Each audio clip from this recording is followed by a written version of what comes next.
Bonjour. Donc aujourd'hui, je vais vous parler d'extension galoisienne, puisque c'est un élément clé dans la notion de correspondance de Galois que nous verrons dans la prochaine vidéo. Alors, fixons d'abord quelques notations. Alors, je vais prendre K, un corps de caractéristiques nulles, et je vais fixer une fois pour toutes un corps algébriquement clos, oméga, qu'il contient. L'exemple typique, c'est K égale le corps de rationnel, oméga, le corps des nombres complexes. On a vu que c'est une situation absolument générale. Ce que Olivier vous a expliqué, c'est que toutes les extensions finies de petit k peuvent être supposées contenues dans oméga. Donc pour nous, ce n'est pas une restriction de supposer que tous les corps qui vont intervenir, pour autant que ce soit des extensions finies de petit k, sont contenus dans oméga. Donc, essentiellement implicitement, on fera cette hypothèse. Alors, la dernière fois, nous avons parlé du lemme d'Artin. On avait un corps grand K de caractéristiques nulles. G, un sous-groupe du groupe des automorphismes, sous-groupe fini. On a donc une extension grand K sur petit k égale K exposant G, le corps des invariants. Et cette extension a une propriété absolument remarquable, comme on le verra, elle est galoisienne. D'une certaine manière, je pourrais presque prendre ça comme une définition, mais je vais vous en donner une seconde, qui est plus opératoire pour nous. Donc on dira qu'une extension finie grand K sur petit k de corps de caractéristiques nulles, pour nous, est galoisienne s'il est conjugué, dans oméga, disons, de tout élément de grand K reste dans grand K. On a vu beaucoup d'exemples où les conjugués d'un élément dans grand K ne restent pas forcément dans grand K. Toute extension galoisienne est très certainement le corps des racines d'un polynôme P à coefficient dans petit k. Pourquoi ? Parce que une extension galoisienne a un élément primitif, on est en caractéristique nulle, donc c'est un élément primitif. Donc si je regarde le polynôme minimal, les racines du polynôme minimal sont exactement les conjugués de cet élément primitif, et les conjugués de l'élément primitif restent dans grand K. On déduit que cette extension galoisienne est exactement le corps des racines de ce polynôme minimal d'un élément primitif choisi au hasard. Là, on a une réciproque. Les extensions galoisiennes de petit k sont exactement les corps des racines de polynômes P dans K de x. Alors, pourquoi c'est vrai ça? J'ai juste la réciproque à prouver, c'est-à-dire je pars de grand K égale K de x1 xn, le corps des racines d'un polynôme qui est, disons, produit des x moins xi, où les xi sont les racines dans oméga de notre polynôme P. Donc, j'affirme que c'est une extension galoisienne, donc je dois considérer un élément y appartenant à grand K, et prouver que tous ces conjugués restent dans grand K. Mais Olivier vous a expliqué que les conjugués d'un élément petit y s'écrivent sigma de y, où sigma est un plongement petit k linéaire de grand K dans oméga. Donc sigma de y, il appartient à sigma de k de x1 xn, mais sigma laisse fixe petit k. Donc ce n'est rien d'autre que k de sigma de x1, sigma de x2, sigma de xn. Maintenant, notre polynôme P, c'est un polynôme à coefficient dans petit k, donc il est invariant sous l'action de sigma. Ça veut dire que nos sigma de xi sont des racines du polynôme sigma de P, donc sont les racines du polynôme P, c'est-à-dire sont une permutation des xi. Donc en tout cas, k de sigma de x1 xn, ce n'est rien d'autre que k de x1 xn, c'est grand K. Ainsi, sigma de y appartient à grand K. Ça c'est vrai pour tout sigma, ça veut dire que tous les conjugués de y restent dans grand K. On a bien montré que n'importe quel corps des racines d'un polynôme à coefficient dans petit k est une extension galoisienne du corps petit k. Alors faisons un petit quiz. Donc maintenant qu'on a défini la notion d'extension galoisienne, on peut définir la notion de groupe de Galois d'une extension galoisienne. Donc donnons-nous grand K sur petit k une extension finie galoisienne. et P un polynôme à coefficient dans le corps petit k. Alors je définis le groupe de Galois de l'extension galoisienne grand K sur petit k comme le groupe des automorphismes petit k linéaires du corps grand K.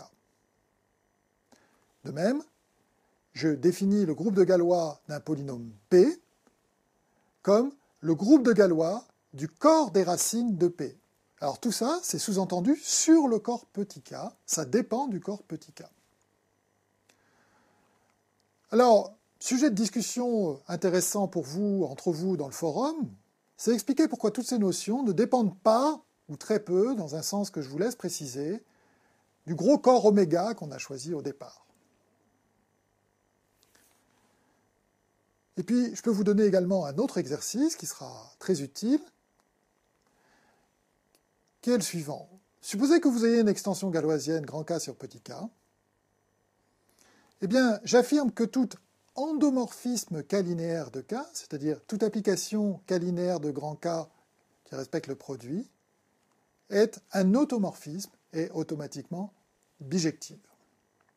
Donc finalement, la notion d'endomorphisme K linéaire de corps, c'est la même chose d'automorphisme, d'isomorphisme K linéaire de corps. Alors, avec les notations du lemme d'Artin, on a déjà un calcul très important de groupe de Galois. En effet, notation du lemme d'Artin, grand K, grand G, un sous-groupe du groupe de tous les automorphismes de grand K, on a calculé que le groupe des automorphismes de grand K sur le corps des invariants, c'est précisément grand G. En d'autres termes, le groupe de Galois de grand K sur Kg, c'est le groupe G lui-même. Donc, dans le cas de la situation du lemme d'Artin, on sait calculer le groupe de Galois. Alors, dans ce cas-là, ça entraîne une assez jolie formule parce que, bien entendu, on a la formule grand K exposant G égale petit k. C'était la définition. Petit k, c'est précisément le corps des invariants. Mais comme grand G, c'est le groupe de Galois de grand K sur petit k, on a cette jolie formule que les invariants de grand K sous Galois, c'est le corps petit k.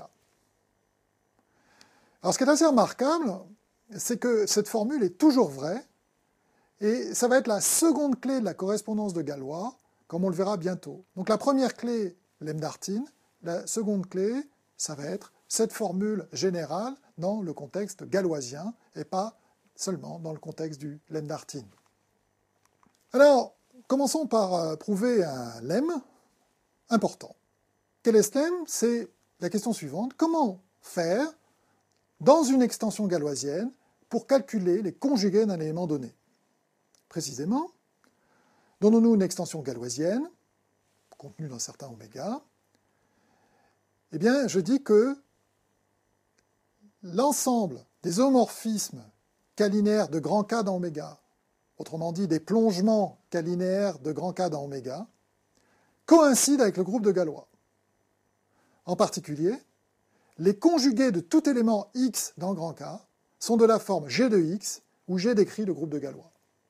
Donc dans une extension galoisienne, pour calculer les conjugués de n'importe quel élément, eh bien, il suffit de calculer l'ensemble des G de X, où G décrit Galois. Alors pourquoi c'est vrai? Alors, par définition, le groupe de Galois, c'est le groupe des automorphismes petit k linéaires du corps grand K, qui est donc un sous-ensemble des plongements de grand K dans oméga. En effet, des automorphismes petit k linéaires de grand K, c'est un cas particulier d'application de grand K dans grand K, mais comme grand K est inclus dans oméga, c'est bien un homomorphisme de grand K dans oméga. Inversement, partons d'un plongement sigma et regardons l'image de grand K par sigma. Alors, sigma de K, quand sigma décrit tous les plongements, c'est l'ensemble des conjugués de X, et puisque l'extension est galoisienne, l'ensemble de tous ces éléments, c'est juste grand K. Donc ce qu'on voit, c'est que sigma de K, c'est inclus dans des conjugués d'éléments de grand K, mais comme l'extension est galoisienne, c'est des éléments de grand K. Autrement dit, l'image de sigma est incluse dans grand K. Ça veut dire que sigma, c'est non seulement un homomorphisme de K dans oméga, mais c'est en fait un homomorphisme de K dans grand K, puisque son image est contenue dans grand K. Maintenant, d'après l'exercice que je vous ai proposé, un homomorphisme de K dans grand K, c'est la même chose qu'un automorphisme de grand K dans lui-même. Donc sigma, c'est un élément du groupe des automorphismes petit k linéaires de grand K, c'est-à-dire un élément de Galois. Et le lemme est prouvé. Continuons dans notre analyse et calculons ce que j'ai annoncé tout à l'heure, ce qui nous permettra de montrer la deuxième partie de la correspondance de Galois, la proposition de calcul des invariants. Donc je pars d'une extension galoisienne grand K sur K. J'affirme deux choses. Premièrement, les invariants de grand K sous Galois, c'est le corps de base petit k. Et deuxièmement, le degré de l'extension, c'est précisément le cardinal du groupe de Galois. Alors comment on fait pour prouver ça? Alors, je vais prendre un élément petit x de grand K, qui est invariant sous Galois.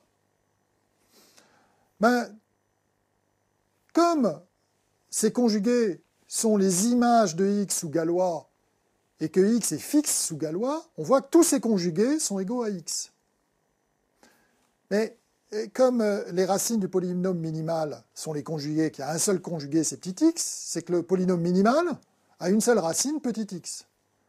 Maintenant, comme on est en caractéristique nulle, on sait que le polynôme minimal est à racine simple. Donc ce polynôme minimal s'écrit grand x moins petit x. Un polynôme qui a une seule racine petit x et qui a racine simple, c'est grand x moins petit x.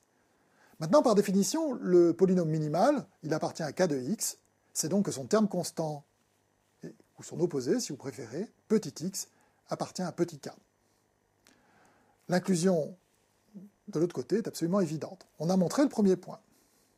Mais une fois que vous savez ça, vous appliquez le lemme d'Artin à grand K et à grand G égale Galois, et vous trouvez le second point. Pour terminer, je vous propose un exercice qu'il est bon que vous fassiez vous-même, mais dont les résultats sont très importants et qu'on utilisera souvent. Alors quel est cet exercice? Bien, partez d'une extension galoisienne, grand K sur petit k, et considérez une extension intermédiaire, grand L sur K, c'est-à-dire vous prenez un sous-corps grand L de grand K. Donc vous avez trois extensions, grand K sur petit k, en haut, grand K sur grand L, et en bas, grand L sur petit k. Alors j'affirme deux choses. La première, c'est que l'extension en haut, grand K sur grand L, est toujours galoisienne, si vous avez supposé que grand K sur petit k est galoisienne. Et j'affirme que on peut trouver des exemples où l'extension en bas, grand L sur petit k, n'est pas galoisienne. Bien, je vous remercie d'avoir suivi cette vidéo et vous donne rendez-vous pour maintenant la preuve de la correspondance de Galois. Merci.